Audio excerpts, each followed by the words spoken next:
The Ark of the Covenant and the blood of Christ, the shocking truth. Disclaimer. What follows is not a religious discussion. We are not debating faith in Jesus Christ, but rather a specific scientific claim, the discovery of his blood after 2,000 years, from the perspective of available evidence. The Ark of the Covenant. The sacred treasure that vanished thousands of years ago. The golden chest is said to hold the 10 commandments that God gave to Moses. The one that instantly kills anyone who touches it. The one that has inspired movies, legends, and thrilling tales. And today, on the internet, videos are spreading, claiming it has been found beneath the holiest site in history. But the strangest part? They're talking about blood and DNA and laboratory analysis. Our research in this DNA aberrant lab results. is pushing the boundaries of science. As if the truth is stranger than fiction. But is any of this real? Has the Ark of the Covenant truly been found? Or are we facing a story carefully crafted to spread like wildfire? I'm Roy. And this is the complete investigation. Before we discuss whether it has been found or not, let me tell you what the Ark of the Covenant actually is. According to biblical texts, specifically the book of Exodus, it is a chest made of acacia wood, overlaid with pure gold, inside and out. Approximately 130 centimeters long, and about 75 centimeters wide and high. On its golden lid, 2 cherubim, winged angels, with outstretched wings shielding the cover. This cover is called the mercy seat. According to tradition, inside the ark were 3 things. The tablets of the 10 commandments were given by God to Moses on Mount Sinai. Aaron's rod that miraculously blossomed. And a golden jar containing manna, the food that rained down from heaven for the Israelites in the wilderness. But even stranger. According to the texts, anyone who touches the ark unprepared dies instantly. That's why it could only be carried using special poles threaded through golden rings on its sides. No one touched it directly except the high priests. This chest accompanied the Israelites through the wilderness for 40 years. Then it led them into the land of Canaan.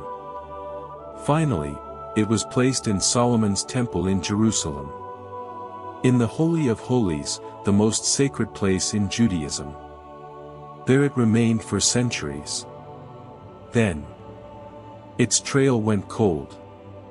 No one knows where it went, or when, or how. Throughout history, many theories have emerged about the ark's location. The first and most famous theory: Ethiopia. The Ethiopian Orthodox Church claims the ark is in the city of Aksum, in a small church called the Church of Our Lady Mary of Zion. Only one monk is allowed inside. No one else ever sees it. And he never comes out. But no independent researcher has ever been permitted to examine it. The second theory, beneath the Temple Mount in Jerusalem. Some archaeologists believe the ark was buried in underground tunnels before the Babylonian conquest of the First Temple. Many excavations have taken place in the area, but nothing has been found. The third theory, it was taken to Babylon. When the First Temple was looted by Nebuchadnezzar in 586 BCE, the Babylonians plundered all the gold and silver. But the ark itself is not mentioned in the list of spoils. Was it taken? Destroyed? Hidden? No one knows. The fourth theory, beneath Golgotha. And this is the subject of today's video. The place where Christ was crucified, according to Christian tradition. This theory claims the ark was hidden underground there for centuries, then discovered in the 1980s. Every theory has its supporters and opponents. But no theory is supported by conclusive evidence accepted by the scientific community. And now, let me tell you the story as it's told on the internet. These videos claim that the Ark of the Covenant was found beneath Golgotha in Jerusalem. Not just anywhere, but directly beneath the very spot where Christ was crucified. They say a team of researchers dug underground and found a crack in the rock. When they opened it, they discovered the Ark. But the story doesn't stop there. It goes to something even stranger. They claim they found traces of human blood on top of the Ark's lid. Not ordinary blood, but blood with an abnormal composition. They say this blood was sent to modern laboratories in Israel. And the analyses revealed something astonishing. The blood was alive. Or rather, its cells were still alive. Some videos hint that this blood never decomposed. And they say the blood cells were examined and contained only 24 chromosomes instead of 46, which is biologically impossible except in one specific case. But we'll get to that later. All of this sounds astonishing, even supernatural. But, is there a single piece of real evidence for any of this? But what you're about to see now is the part that doesn't appear in most videos.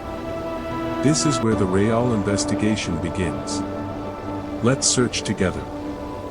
First, there are no scientific studies published in peer-reviewed academic journals on this subject. Pushing the boundaries of No science. official report from any known university or reputable laboratory. Not in Israel. Not anywhere in the world. Second, there are no documented photos or videos of the excavation or discovery process. All that exists are old, low-quality images. Their source C. And here we reach a crucial point, in fact, the most sensitive and important of all. The claim is not just, we found the Ark of the Covenant. It also says, we found the blood of Christ. The blood of Jesus of Nazareth. The man believed in by 2 billion people. And the question that must be asked, with complete objectivity. What does history say about Christ? Not from a perspective of faith, but from the perspective of available evidence. Jesus of Nazareth is undoubtedly a historical figure. Most historians, Christian and non-Christian, agree on his existence. Roman sources like Tacitus write about him. Christus, from whom the name had its origin, suffered the extreme penalty at the hands of the procurator Pontius Pilatus. The Jewish historian Josephus also mentions him. So the man lived and was crucified. That is not disputed. But, after 2,000 years, is it possible to find his blood? Can we identify the blood of a specific person after all these centuries? That is the question. Finding ancient blood is possible. Finding ancient blood and attributing it to a specific individual is scientifically impossible. Even with modern DNA techniques. Because we have no reference sample of Christ's blood to compare it to. And even if we did, how would we know it was his? No biological record. No certified sample. No possible comparison. For this reason, neither the Catholic Church, nor the Orthodox Church, nor the Protestant churches, nor any church in the world, has ever announced any claim about the discovery of Christ's blood. Not because they fear miracles, but because they know the difference between faith and evidence. Faith does not require proof. And the proof demanded here does not exist. Therefore, when someone claims to have found the blood of Christ, the legitimate question is, you found the blood of Christ, how did you know it was the blood of Christ? There is no scientific answer to that Our question. research in this DNA lab Because none is pushing exists. the boundaries of science. Let's assume, for argument's sake, that all these claims are true. Let's assume the Ark of the Covenant is beneath Golgotha. And let's assume the blood found is indeed the blood of Christ. The simple question, why hasn't the Church announced this discovery? Can you imagine? The greatest discovery in Christian history. The Ark of the Covenant, and the blood of Christ. Beneath the very site of the crucifixion. This news would eclipse every museum in the world. It would cause thousands of churches to build new museums. It would become the greatest pilgrimage in history. But neither the Vatican, nor the Eastern Orthodox Church, nor the Protestant churches, not even the Armenian or Coptic churches, not a single church in the world, has issued any statement, has acknowledged any discovery, has sent any team to verify. Why? Because, quite simply, there is no discovery. No church in the world would ignore the greatest discovery in its history. If there were even one piece of real evidence, churches would be fighting to be the first to announce it. But the complete silence from all churches is itself the closest thing to evidence that nothing has happened. Not because the churches don't want the truth, but because they know there is no truth here. Churches do not ignore a miracle, but neither do they remain silent about a fabrication. And their silence here says everything. If this discovery were real, it would be the greatest archaeological and religious discovery in human history. Not just news, but an event that would change history itself. And yet, I don't see a single clear image. No press conference. No scientific report. No documented sample. Only a story. The story of the Ark beneath Golgotha is tied primarily to just one person. His name is Ron Wyatt. An American man. Not an archaeologist. Not a historian. He had no academic degree in the field. He was a hospital nurse. In the 1980s, he claimed to have found the Ark beneath Golgotha. But he never provided any evidence that could be independently examined. No official body ever permitted him to dig in Jerusalem. He never obtained permits from the Israel Antiquities Authority. No independent researcher was ever invited to see his discovery. Everything we know about his discovery comes from his own writings. And from his followers who believed him. When asked for evidence, he would say he didn't need to prove anything. That's not science. That's faith. After his death in 1999, he left behind no scientific archive. No documented records. Nothing that anyone else could verify. And yet, his story continues to spread to this day. The most important question is not, is the story possible? But rather, why do we believe it so easily? Why do millions believe this story despite the total lack of evidence? Because it combines very powerful elements. First, a sacred site, Golgotha. Second, a lost treasure, the Ark of the Covenant.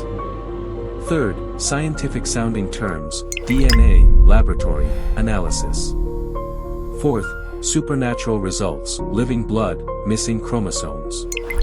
Together, these elements form a perfect story. But using scientific terminology does not mean actual science exists. Sometimes, the best stories are not the true ones, but those that seem believable. And the internet loves this kind of story. Here we reach the heart of the problem. The human mind tends to believe mysterious stories, especially when they combine three things: history, religion, and buried secrets. And this is where a dangerous mental confusion occurs between what is impressive and what is proven by evidence. In science, the impressive requires strong proof. In stories, the impressive requires only a skilled narrator. This type of content exploits this flaw in our minds. Suspense is stronger than truth, and mystery is more appealing than clarity. This is the secret to this story's persistence for decades. Remarkably, this story is not new. It first appeared in the late 1980s. Then it disappeared. Then returned in the 1990s. Then again in the 2000s. Then it emerged more strongly with the arrival of YouTube. Today, every few years, a new video appears. With the same claims. With the same old images. With the same unreliable sources. Why? Because this story is profitable. Views equals money. And a mysterious story brings in more views than dry truth. And here is the greatest irony. The less true the story, and the less provable it is, the more it spreads. Because it cannot be completely refuted. Because absence of evidence is not evidence of absence. This is the economic explanation for the persistence of these modern legends. To this day, the Ark of the Covenant remains one of history's greatest mysteries. It has not been found. Not beneath Golgotha. Not in Ethiopia. Not under the Temple Mount. Not in any other scientifically verified location. But the question that remains open is not about the Ark's location, but about our own nature. Are we searching for the truth? Or for a story that makes the world more meaningful than it is? And why do we prefer myth to truth? Are we facing a lost truth? Or a human need to believe in the supernatural? That question still lies beneath Golgotha too, waiting for someone to dig it up. If you've made it this far, then you are a truth enthusiast. And this type of viewer is what makes great channels. Subscribe to the channel and hit the bell icon, so you never miss a new video about historical secrets and hidden stories. Next video. The Great Pyramid. Was it really a tomb? Or something else entirely? Did the pharaohs build it, or a more ancient civilization? Is it a tomb, or a machine? That's what we'll discover together. Don't forget to write in the comments. Did you used to believe the story of the Ark beneath Golgotha? Until next time.